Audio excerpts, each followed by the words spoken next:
NFL Network presents America's Game, a countdown of the 20 greatest Super Bowl champions. And now, number 7.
There are 2 categories of Super Bowl participants that nobody remembers.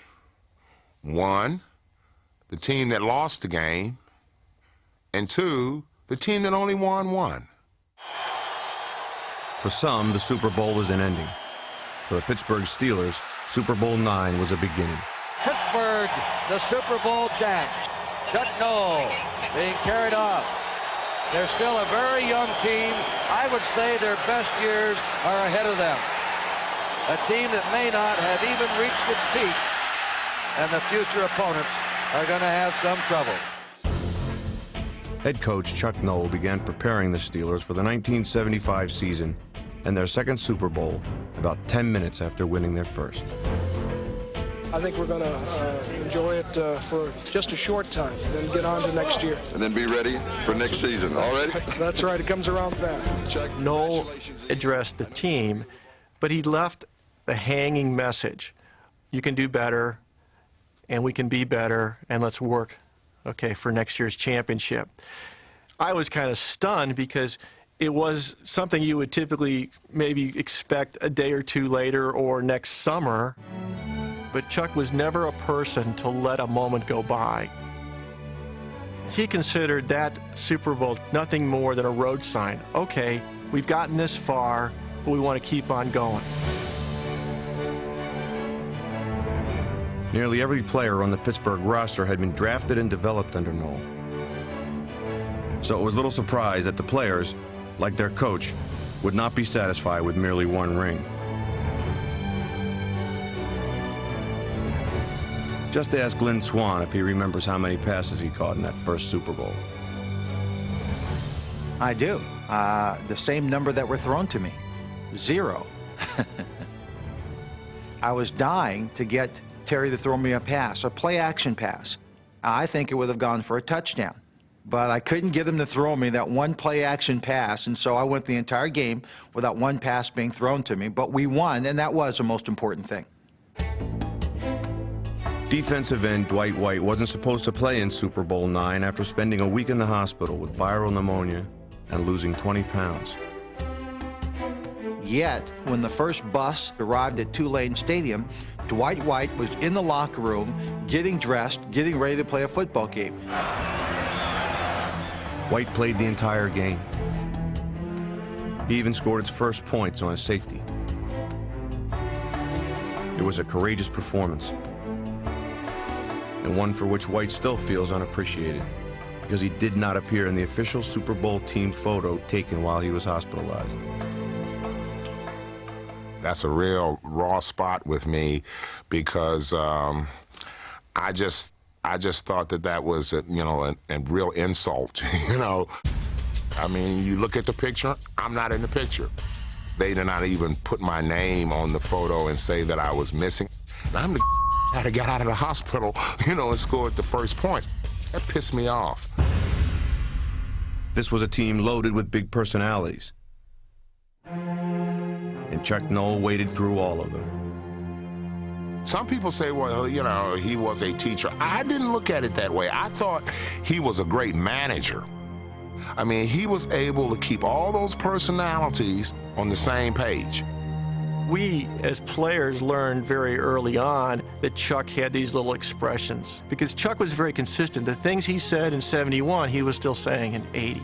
He had these things, you haven't arrived yet. If you think you've arrived, you haven't. Don't dissipate what you've accomplished this week. Don't waste away.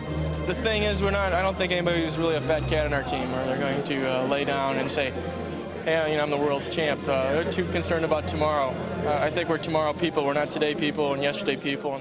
Tomorrow people means that if you're satisfied with what you're doing now or what you did yesterday, then you're going to fail. Okay, so you'd say, be a tomorrow person. That's a quote from Chuck Noll, but I think it's a good analogy. Yes, I guess I'm brainwashed, particularly at that point in time. Maybe I had a concussion, I don't know. But Chuck obviously had some influence on me and the rest of the team with his expressions. You know, you can't argue with success. We had a lot of success believing in that stuff and listening to that propaganda. You can never please him, is what it comes down to. But at the end of the day, you go home and think about it, that's what it's about. Why should you be pleased? I'm going to be pleased when I retire. I'm going to be pleased, like right now, when I'm talking about something that happened 30 years ago and turned out well. Okay, that's what he was talking about. Never were Noll's words more valuable than in 1975, when the Steelers took the field as champions and began their ascent into legend.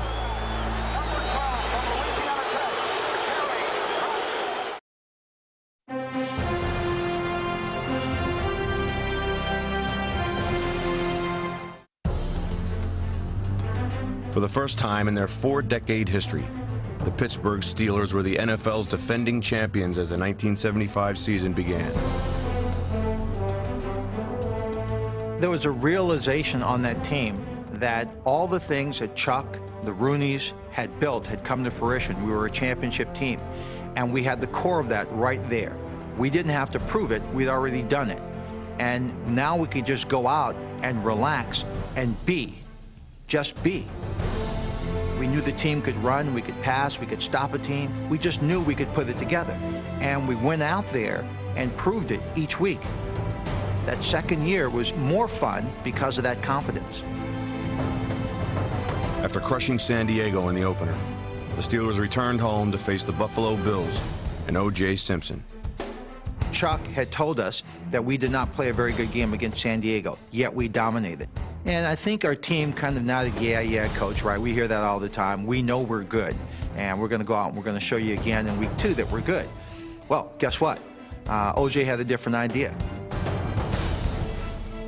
O.J. rushed for 227 yards, the most the Steelers defense had ever allowed. Well, you know, this happens. They beat us soundly in that ball game. It taught us a lesson early on. There was a bullseye on our back. Every team was going to play us a little bit tougher, and it was a matter of pride. I don't know how we lost the game, why we lost the game, but what I do know that whoever's on deck the next week, you're in deep, you know what.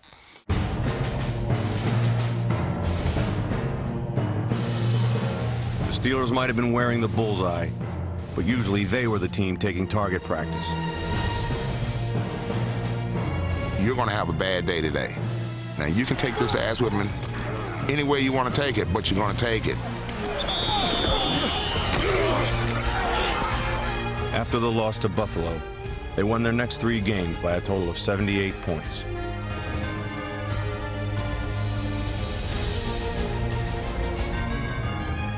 You know, you have to continue to improve to hold the same ground. And in order to get back to the Super Bowl, we realized during the course of the season in the Buffalo game that we had to elevate our game just to reach the same place. Elevation was always the name of the game for Lynn Swann. Bradshaw stops short, throws high into the end zone on the near side. Cut by Lynn Swann. Swann has made another sensational catch. In 1974, his rookie year, Swann caught 11 passes. In '75, he scored 11 touchdowns. I saw Lynn play in college. I watched him on TV. Wow, look at this kid. He can play football. And we drafted him. I said, this is going to be really interesting. This kid's All-American. This kid's #1 draft pick, but he hasn't played against us. Here we go. And you come to Steeler camp back then, it's live. God bless whoever was the offensive coordinator. They decided to run Lynn on an in route. Sure enough, one of our defensive backs just pounds him. You know, we're like vultures. We're kind of walking around, seeing if he's going to get up or not, you know, and he gets up. We go, okay, that's good. Next day, new rule. Steeler defensive backs in training camp are no longer allowed to tackle receivers or drive them to the ground. We're going, oh, this is the Lynn Swann rule. To Lynn's credit, he wouldn't care. He would have run over the middle, full contact, which he did for his whole career. He turned out to be that kind of player. He's 5'11", 180 pounds, but he can jump through a roof, and he'll take a hit.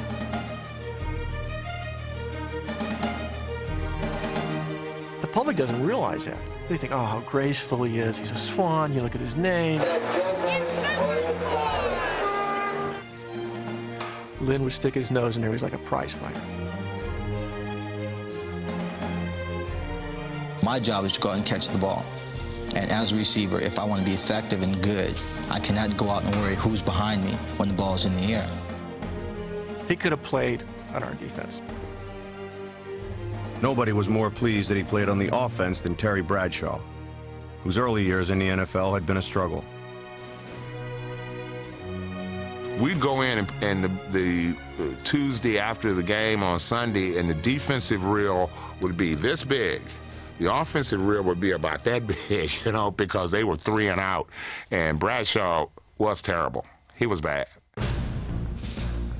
The emergence of Swann and fellow second-year receiver John Stallworth, number 82, was transforming the Steelers and their quarterback.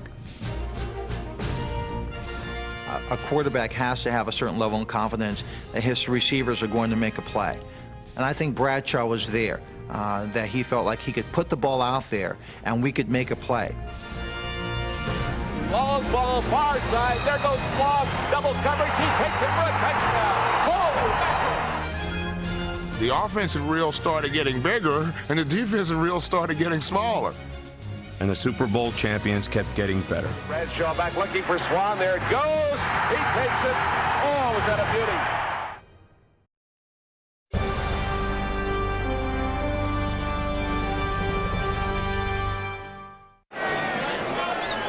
1975 was the first time in the Super Bowl era that 3 teams from the same division won at least 10 games. The Steelers, the Cincinnati Bengals, and the Houston Oilers. The most pivotal stretch of the regular season came in weeks 7 and 8, when the Steelers faced both of their division rivals. First up were the undefeated Bengals.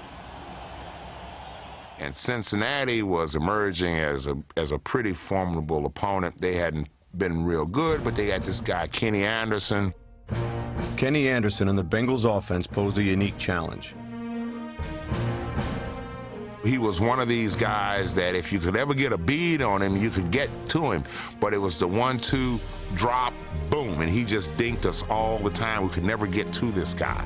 Yeah, I think some guy named Walsh had something to do with that.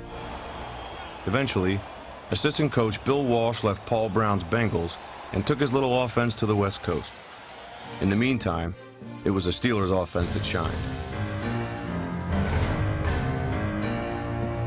2 Lynn Swann touchdowns helped the Steelers open a 20-point lead. 2 Mike Wagner interceptions held off a fourth-quarter comeback. Oh, there he's firing. And it's picked off by Mike Wagner inside the 20, out over the 25, the 30, the 35, the 40. Wagner picks it off, and Wagner could well have saved the day. One first-place showdown led to another. A week later, the 6-1 Steelers hosted the 6-1 Oilers.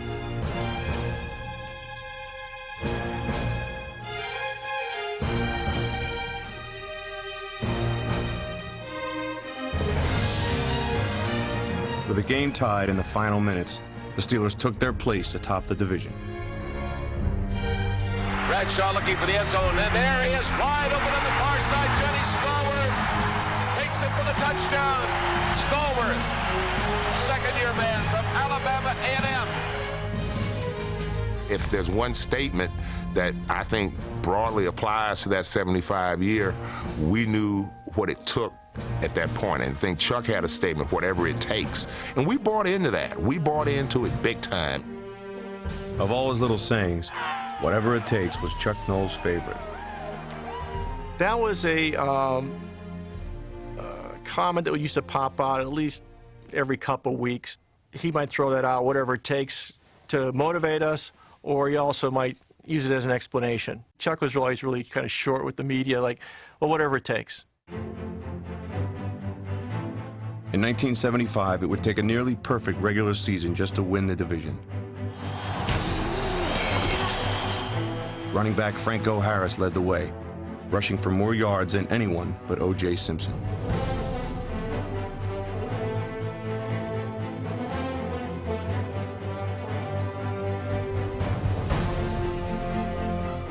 The Steelers scored more points, gave up fewer, and won more games than they did in '74, their first Super Bowl season.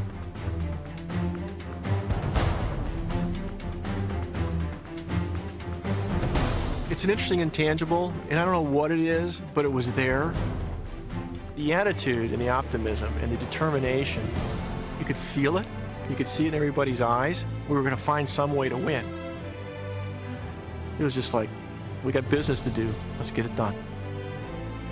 Together, the Oilers and Bengals went 21-3 against the rest of the NFL. Against the Steelers, they went 0-4.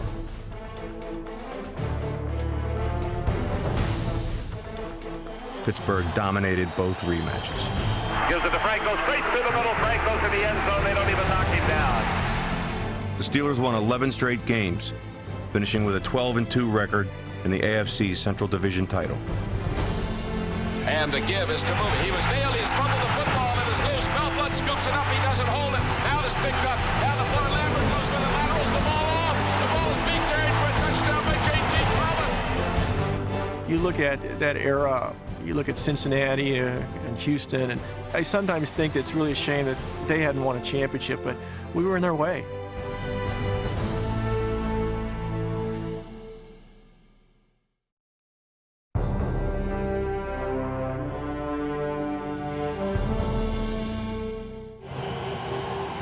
In 1971, the Steelers selected Mike Wagner, a safety from Western Illinois University, in the 11th round of the NFL draft. Wagner's ambitions were modest. You know, if I can make the taxi squad the first year, and maybe by my third year I might be a starter, you know, and kind of plod this out like I was taking college courses, and all of a sudden I'm starting my rookie year and being thrown at it. It was a shock. Injuries forced Wagner, number 23, into the starting lineup in the first game of his rookie season. He remained there for the rest of the decade, intercepting 36 passes and quarterbacking the secondary of maybe the finest defense in pro football history.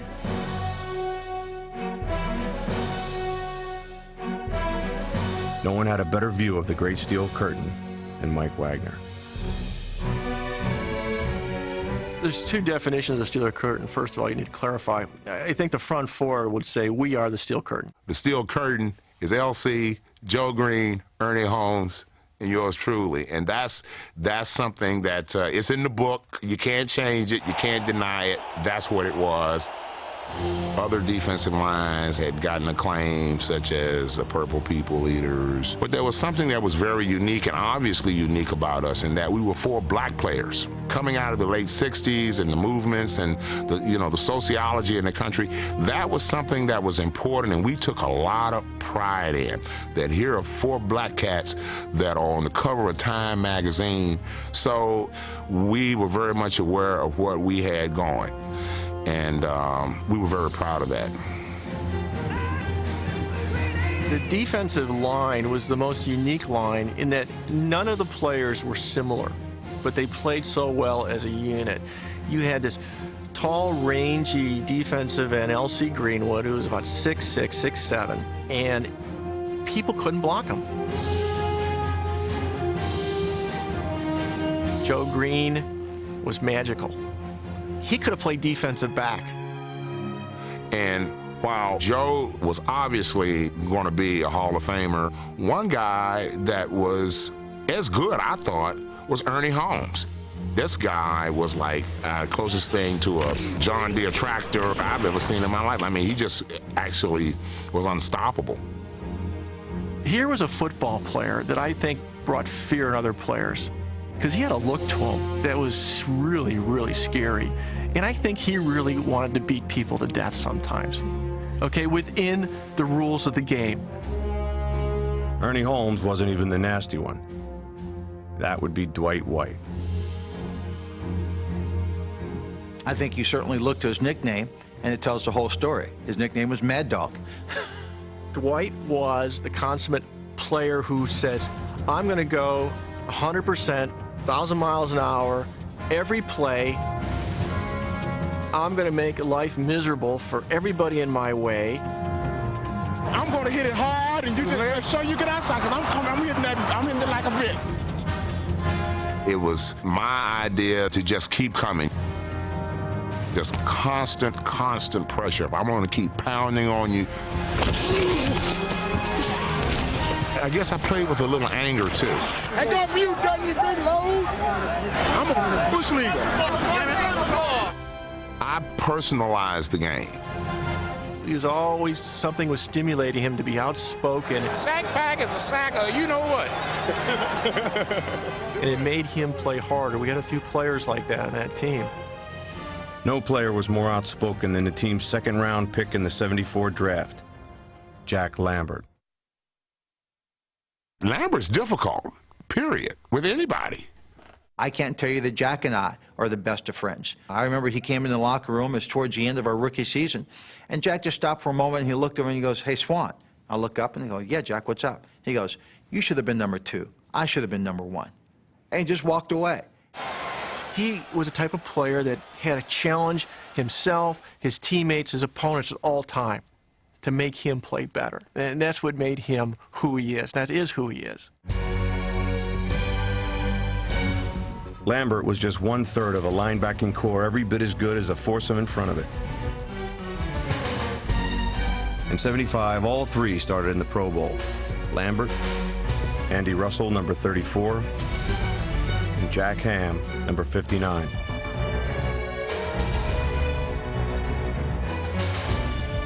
In all, 8 of the Steelers' 11 defensive starters made the Pro Bowl. Cornerback Mel Blount, number 47, who led the NFL with 11 interceptions, was voted team MVP. There was a game, I remember one game, I did not have to make a tackle. I was a strong safety with run support. I didn't have to make a tackle the whole game on a running play. I think I only fell down like 3 times the whole day. I wanted to play football. I wanted to hit people. I wanted to be involved in plays. It was like the team was so good sometime in front of me that I was envious. Everybody wanted to make the play, but they were disciplined to realize that it's a team defense. I don't want to offend Dwight and Ernie and Joe by assuming that I don't respect their Steel Curtain name, but I think we all are the Steel Curtain.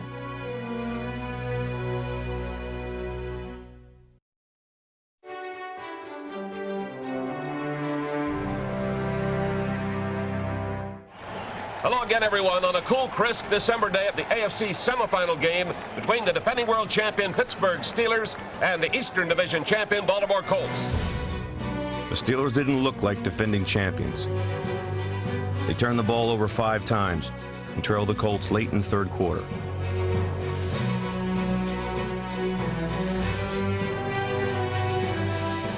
It was really kind of an interesting phenomenon. I felt that we could be in close games, but sure enough, someone would make big plays in the fourth quarter. And it is intercepted, picked off at the 25. Here comes Mel Blount. So the outcome would end up in our favor.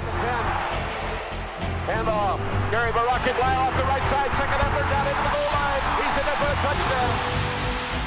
Right on cue, the Steelers took over the game. And right on cue, the big play sealed it. A fake by Jones. Ball knocked out of his hands, picked up by the Steelers. Andy picked up that ball, took off, looked like he was going to sprint to the end zone, and the bear just got on his back. He was getting slower and slower. Sports Illustrated called it the longest, slowest touchdown ever witnessed. I was on the ground when Andy got the ball. I caught Andy past him and blocked for him. The guy was running like a 39 Chrysler, you know. Bert Jones was actually blocked 3 times on that one play. He gets blocked, he gets up, he catches Andy, he gets blocked and knocked down again. He gets up, goes after Andy, and gets blocked a 3rd time by the time Andy Russell gets to the end zone. Great football teams find a way to win even when they're not playing their best. That playoff game was like that.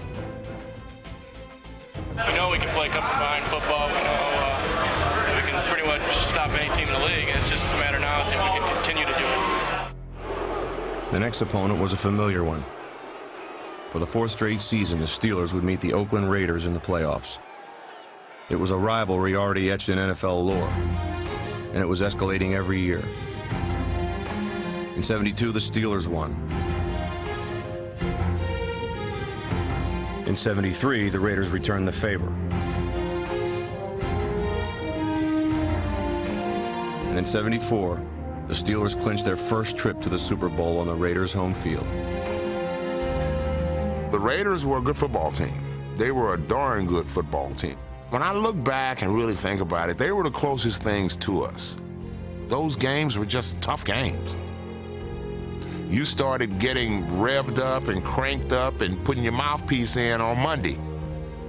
They were our arch enemy.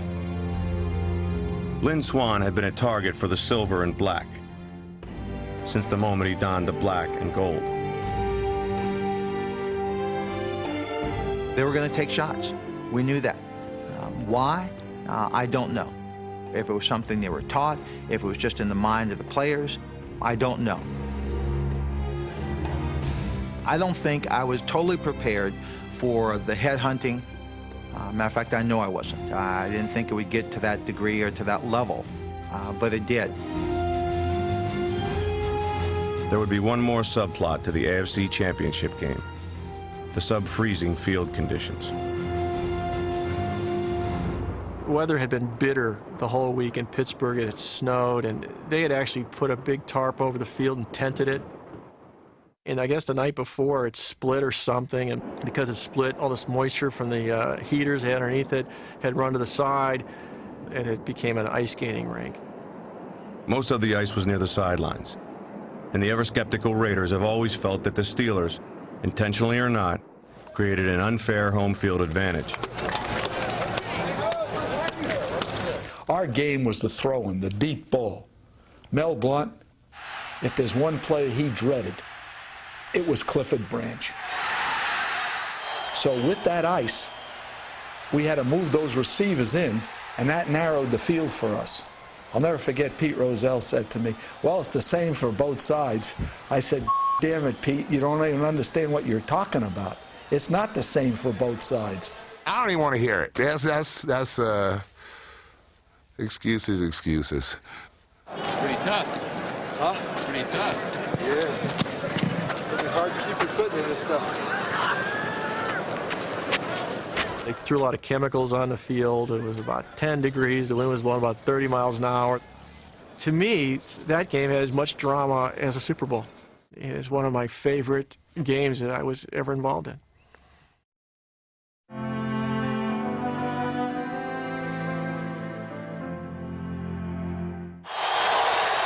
It was a championship game unlike any other. The NFL's 2 toughest teams doing battle on a sheet of ice. It was very hard to throw the ball accurately. It was very hard to hold on the ball. Your hands were numb. You know, there was balls being dropped, being fumbled, being intercepted, being bobbled all day. The Steelers and the Raiders scored a total of 3 points in the first 3 quarters.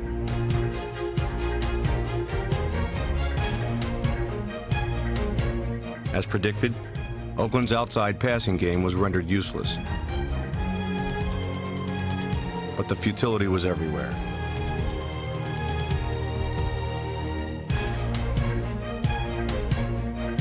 The two teams combined for 13 turnovers, 8 by the Steelers. The most heated rivalry in the NFL was stuck in a deep freeze. I'm take this sticky off my hands, man. My fingers already froze. This is not going to be easy, gentlemen. This is a dogfight, last man standing type of thing.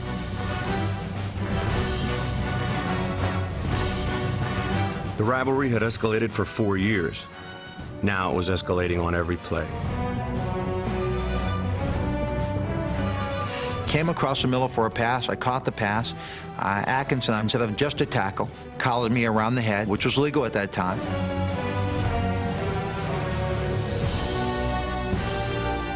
Fumbled the football, and then I was out.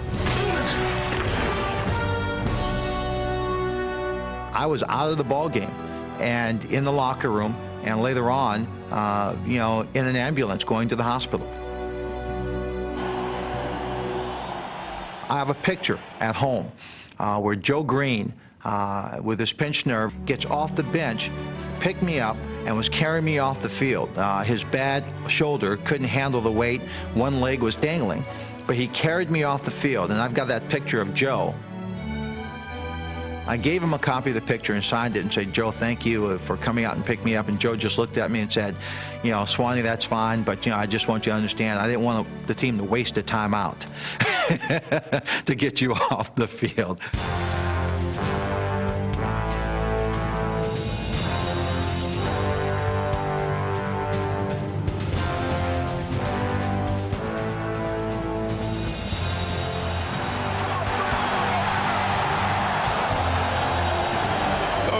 Let's get to 6. At the 25 with the snowflakes falling again. Bradshaw to Harris. Can't find the hole inside. Goes outside to the left. Breaks a tackle. He's still at 20 down the sideline. He's going to go for a Pittsburgh touchdown. Franco Harris. He gallops 25 yards into the end zone for a Pittsburgh touchdown. The first TD of the afternoon. Franco bounced a run outside, and it looked like the Raiders were going to bottle it up, and somehow Johnny Stallworth, I think he laid 1 or 2 Raiders out. Yeah, Franco scored the touchdown, but it was all because of Johnny Stallworth's effort. John made a great block. Kobe? No, Stallworth. Oh, did he? Stallworth also made a great catch. Bradshaw is back to pass. They coming after him. Gets away, and now he throws to the end zone. Look out. It is caught. The defensive back goes down on the turf. What about that? The catch by Johnny Stallworth. The defensive back covering on the play slipped and fell. With less than a minute to play, the Raiders drew to within 6. Nobody ever went to bed on a Raider game, okay? At least not in Pittsburgh. It's never in the bag with the Raiders. On the final play, Kenny Stabler looked for Cliff Branch down the icy sideline. And Mel tackled him. And I think I was sitting on my butt just going, "Oh, thank God, thank God." And it was over.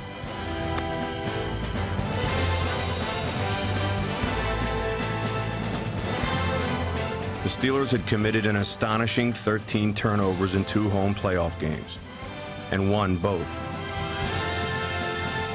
They were back in the Super Bowl. Whatever it takes.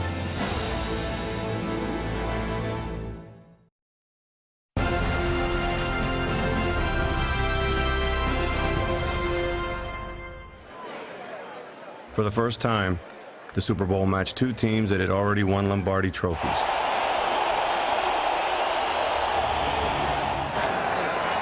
Let's go, Joe.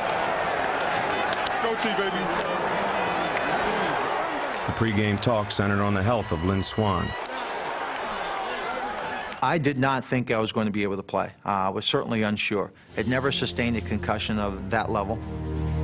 You know, I was in the hospital, I think, for 2 or 3 days. Wasn't catching the ball extremely well at practice. Frankly, my confidence was a little bit low. And the doctors essentially left it up to me as to whether or not I felt like I could play the game. Later on in the week, I picked up an article, and Cliff Harris makes a comment about how physical the Dallas Cowboys are. And that ticked me off. Nobody can tell me I can't play this game. And so I took the challenge. Swan was not the only Steeler who would be challenged. With Staubach, the quarterback, taking the ball, faking, he's back to throw. Staubach straight down the middle, open man at the 50. He's coming again. He's down the middle, 5. Touchdown, Dallas Cowboys. And Staubach hit Drew Pearson. The Cowboys scored on a play which we had studied, and I said, geez, I think this play is going to happen. This is a formation, and I'm trying to check out of it, and it was very noisy, so I wasn't comfortable that everybody was getting the check, so being a safety, I decided to play it safe, and I just backed up. Mike Wagner's cautious decision resulted in the only first-quarter touchdown allowed by the Steelers all season. And as I went to the sidelines, I just said, oh, shoot. I said, that was the play, you know, screwed up. If they do this again, I'm not going to hesitate. I'm going to go. The most important thing to me when I stepped onto the field was to make the first catch. I had to make that catch. I don't care where the ball was, I had to catch it. And back goes Bradshaw to fire to the near side, and it made the interception. Safety forward was Liz Swan, and they roll a good catch at the Dallas 16-yard line as Swan beat the defensive back Mark Washington on a great play. That sideline catch, I was actually looking down, and I'm going, how do you do that? How do you do that? Yeah, it probably in all rights, it shouldn't have been thrown to me. Mark Washington, number 46, excellent coverage, excellent position. Once I had that catch under my belt, I was back in the ballgame. Swan's soaring catch was a work of art. His levitating leap was a masterpiece.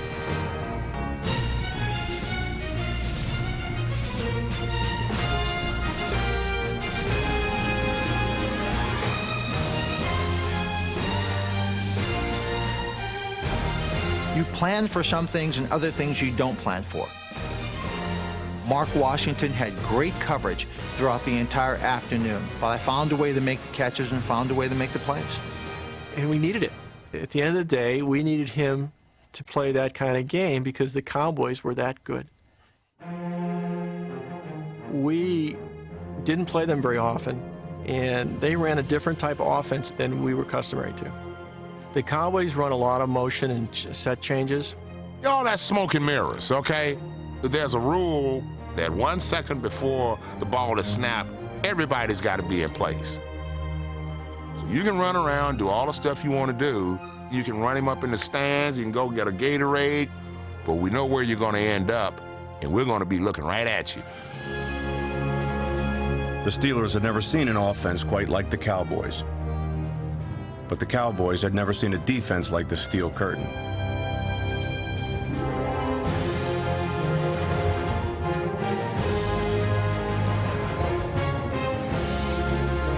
The Steelers sacked Roger Staubach 7 times and dominated the game.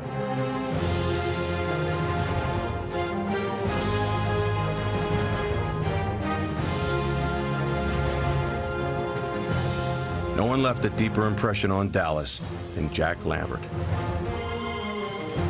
Trailing 10-7 in the third quarter, the Steelers missed a field goal. When Cowboys safety Cliff Harris taunted kicker Roy Gerela, Lambert responded.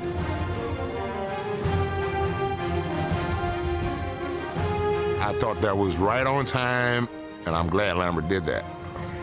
I think the message sent was thunderous. No one's going to intimidate any of the Pittsburgh Steelers.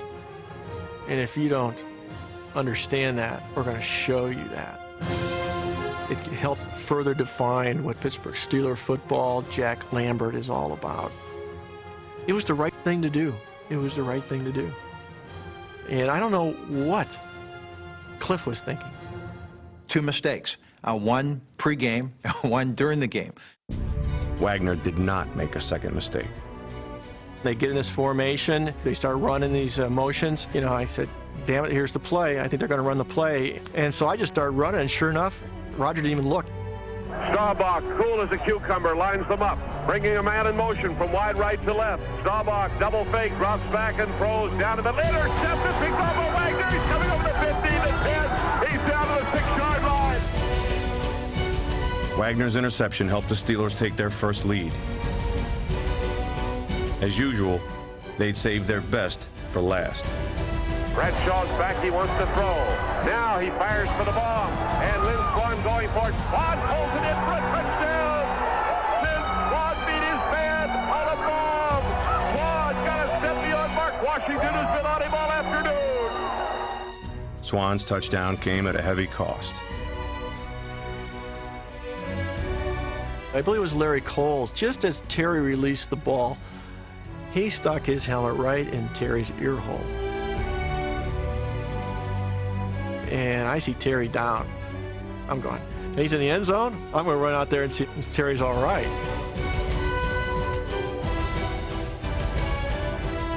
His eyes were kind of rolling around pretty good. He didn't have a clue what was going on. Bradshaw was forced to leave the game, which left the Steelers in a bind. A Dallas touchdown cut the lead to 4. With backup quarterback Terry Hanratty in the game, Chuck Noll made an unusual decision. On 4th and 9 at the Dallas 41-yard line with 1:28 left in the game, the Steelers ran the ball up the middle instead of punting, giving the ball back to the Cowboys near midfield. That's one of those situations where you say to yourself, what the heck? And then you go, oh, what the heck? This is great. You've basically just been told, I believe in you, and you guys are going to win this game for us. You don't need any extra yards. Just go out there and do your thing, is basically the message without it being said.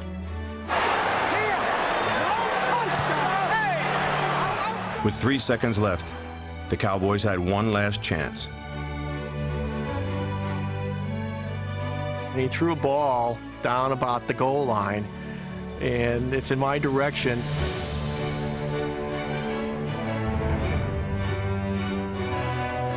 And it went off my finger, and then I panicked.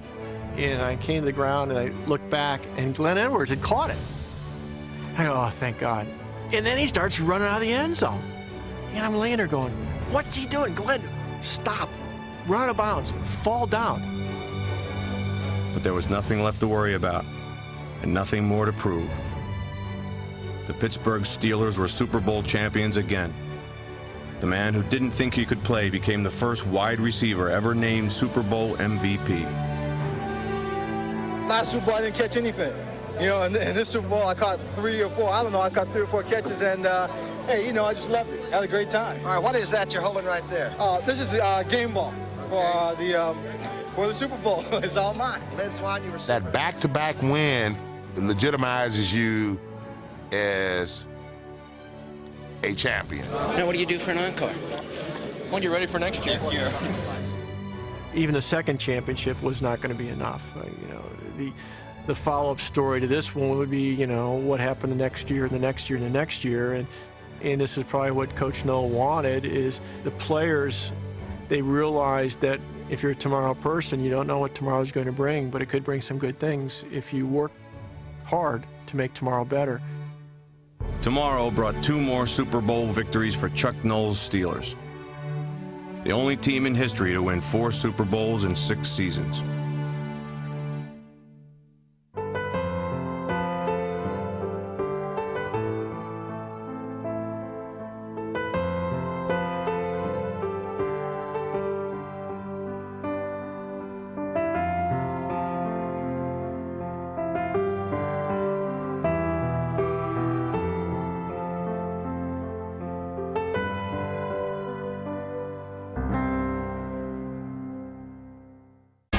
For additional video content, photo galleries, and more from America's Game, visit NFL.com/America's Game.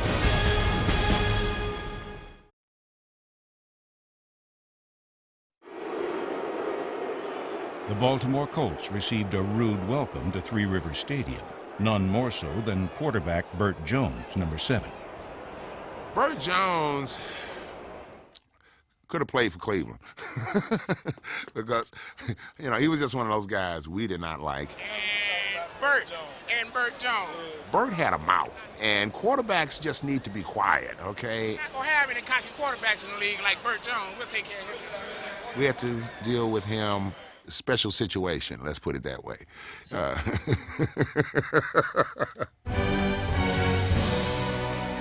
Jones lasted exactly 7 plays before being knocked out of the game until the 4th quarter with an arm injury.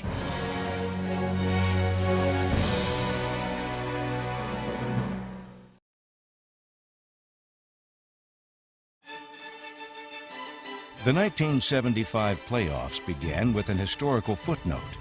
At the behest of radio analyst Myron Cope, over 30,000 Pittsburghers brought yellow towels to Three Rivers Stadium. 3 decades later, Steelers fans all over the world still wave the terrible towel. Lynn Swann's favorite memory of the towel comes from a 1978 playoff game against the Denver Broncos. So the Steelers go in with plenty of offense and lots of defense, and it takes us back to those 74 and 75 teams, plus which the Steelers have that terrible towel going for them. Yep, this year we've had a revival of the terrible towel. And this carried the Steelers all the way in 75. It imputes great strengths to the Steelers and, if need be, poses mysterious difficulties for the enemy. You'll see thousands upon thousands of terrible towels waving out in those stands today. The terrible towel is poised to strike. So are the Steelers. I had that towel in my hand, and they were introducing the offense. And I was just flicking the towel on my leg, kind of a nervous habit. And they were getting ready to introduce me, and I had that towel. And I saw people just kind of standing up and the whole deal. And so I started waving the towel. I started just twirling it around over my head. All of a sudden, everybody in the stadium was standing up, waving that terrible towel. I ran out in the field. I remember jumping up in the air, and all of a sudden, the excitement of playoff football hit me. And we were ready to play this football game. And Myron Cope came down to me years later and thanked me. They said that was the beginning of the terrible towel. They said the fact that I came out and waved the towel and got the fans going, they thought that was the beginning of the terrible towel being a symbol for the Pittsburgh Steelers as we traveled around and played in other cities.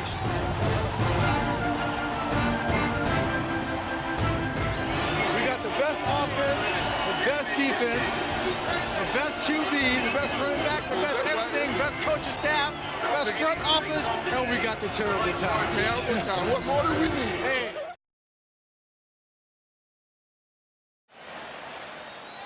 Dwight White did not get off on the best foot with the Steelers' rookie middle linebacker in 1974. No, he didn't get off on the best foot with me because I was the veteran, okay? He threw a jock strap in my face, and I don't think anybody wants a jock strap in their face after practice and training camp. Bad thing to do. And I read in the riot act, being a veteran and him being a rookie, and in a normal Jack Lambert fashion, he didn't like what I said.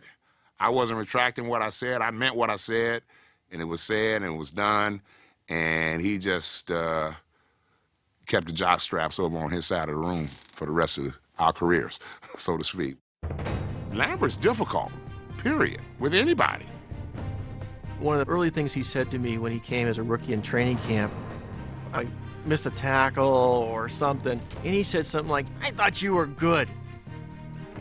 We knew what he was doing. That's just the way he was, okay?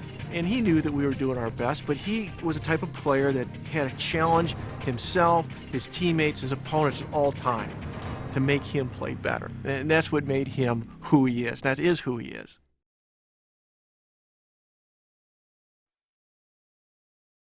When I was drafted, they bring us in right the next week, and I'm on this plane out of Chicago. And I'm up in first class, and there's this big guy sitting next to me. He's got the biggest wrists, the biggest ankles I've ever seen.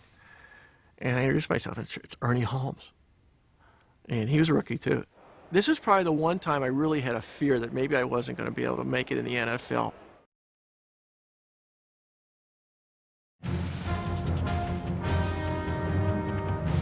Watching film the week before the Super Bowl, Lynn Swann saw something he liked.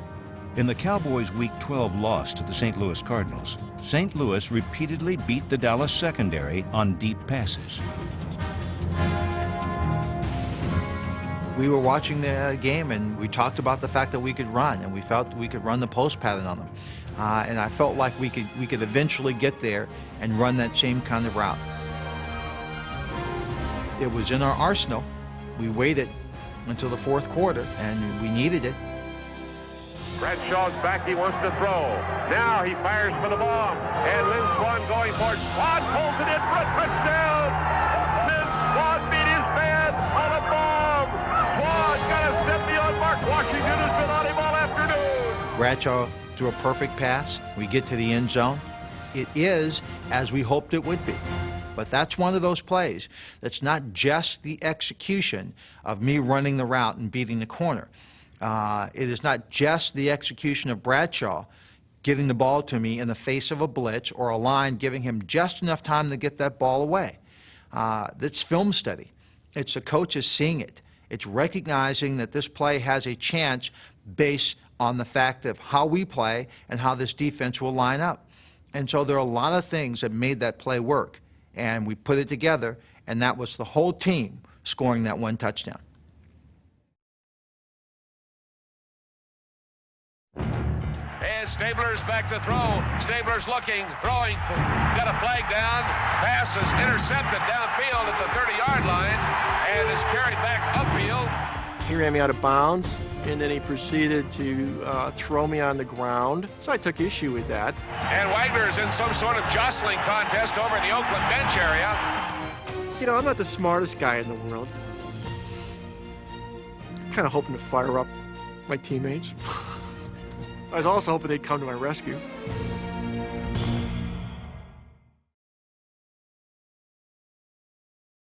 Sonny, we've got a guy that I think changed the tempo of the game. I said this early in the third period.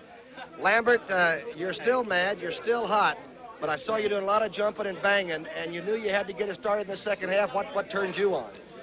Well, I felt that in the first half, we were intimidated a little bit, and the Pittsburgh Steelers aren't supposed to be intimidated. We're supposed to be intimidators. So I was a little bit excited, and when after the second field goal, Jarrella missed, Harris slapped him around the head a little bit, and that's just not going to happen when I'm out there as far as I look at it, you know. And I think we got going, and we picked it up, and we did what we had to do to win. Brookshire and Jurgensen are with the greatest owner in the world. Arthur Rooney, you're getting to be a spoil sport. You keep wanting to win this thing all the time now. Well, I hope so. It's nice to win. It's a lot easier and nicer to win than it is to lose. And it was a great game for our ball players and our coaches and all of us and our fans and our city. Arthur, anything you wanted to say about Chuck Noll and the staff? It's not a very large staff. A lot of guys have more people to work with. They have to have done an incredible job. Well, he's done a tremendous job ever since he's come to Pittsburgh. And I think he's one of the great coaches of all time. You know, you're one of the great people of all time. As an owner, I wouldn't know, but as a person, you're something else. You know that, Mr. Rooney? Well, thank you a lot, Tommy. I tell you, I thought it was the best Super Bowl there's been as far as big plays. You know, I thought throughout the game. Your defense didn't give up anything. No, I thought, though, there would be more scoring on both sides. Thomas or Wagner? I was very surprised that you ran the ball on the 40-some yard line. Yes, I didn't understand that. I didn't either.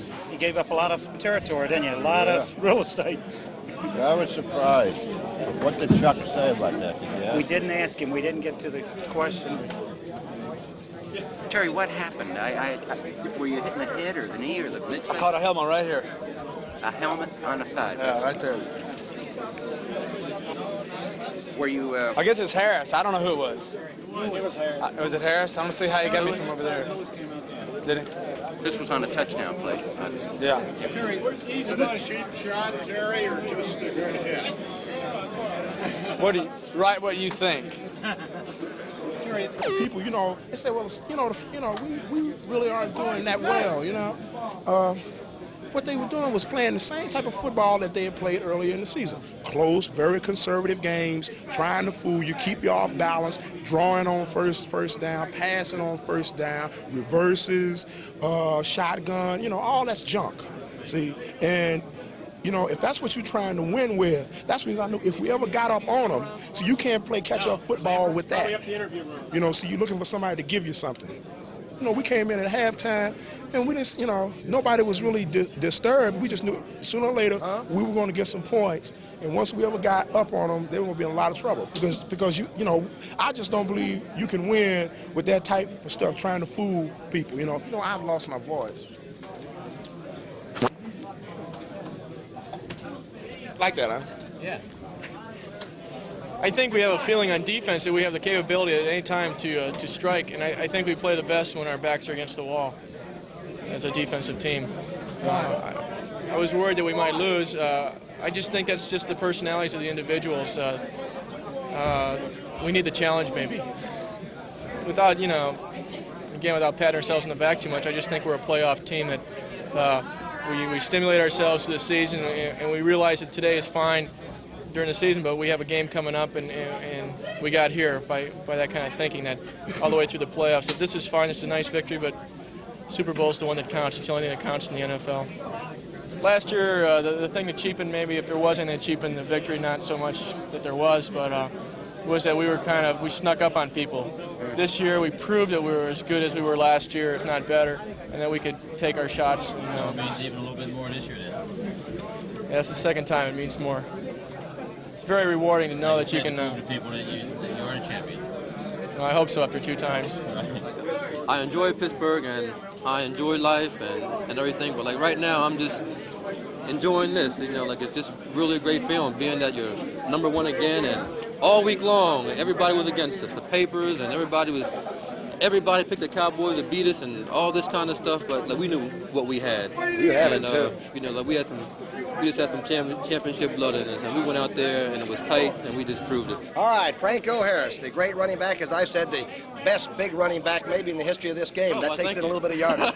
All right, Franco, let's go to Brent Musburger right now.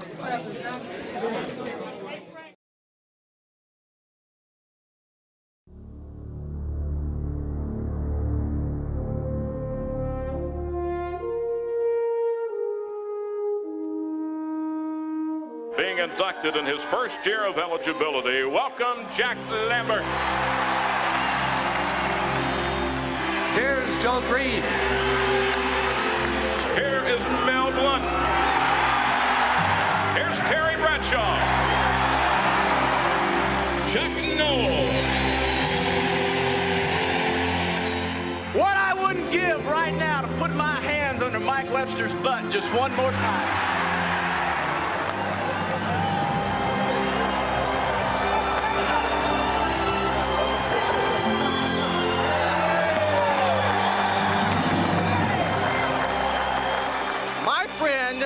Your number 32, and forever, the immaculate Franco Harris.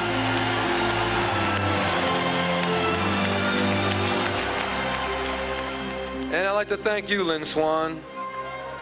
And I look forward to the day that you will be immortalized.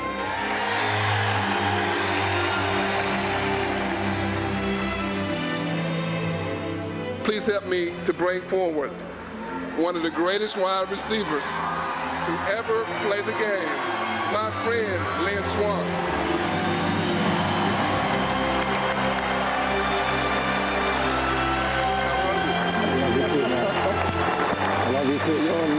If this is the greatest hour of my life, then I would tell you at this moment, this is only a half hour. It'll be the greatest hour when I can stand and sit in that back row and John Stallworth is wearing a gold jacket making this speech. And I say to Lynn here today, I'm more than happy to complete that hour for him.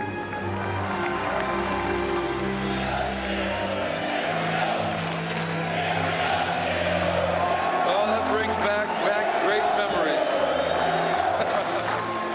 Is the Army here? Huh? going to savor this for a minute. Believe it or not, I have missed that. If I could start my life all over again, I would be a professional football player, and you damn well better believe I'd be a Pittsburgh Steeler. How fortunate I was to have played for Art Rooney and his family. No one can make you feel more welcome than the Chief. Have a cigar, my boy. He gave the organization the dignity and the class that it possesses. Art Rooney.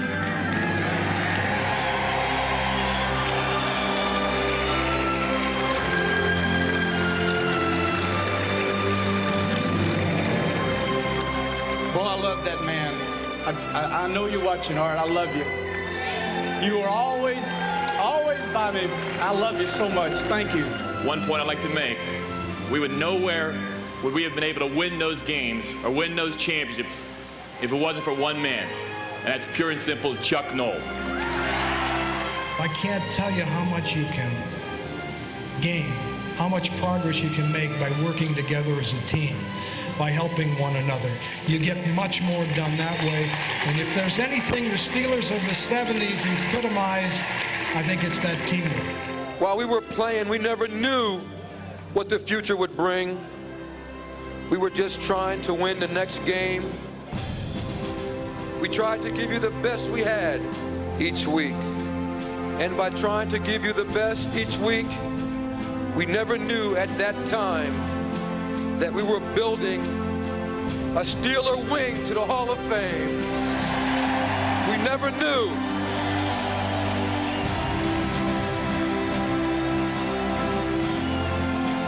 But now you will always know that you saw the best.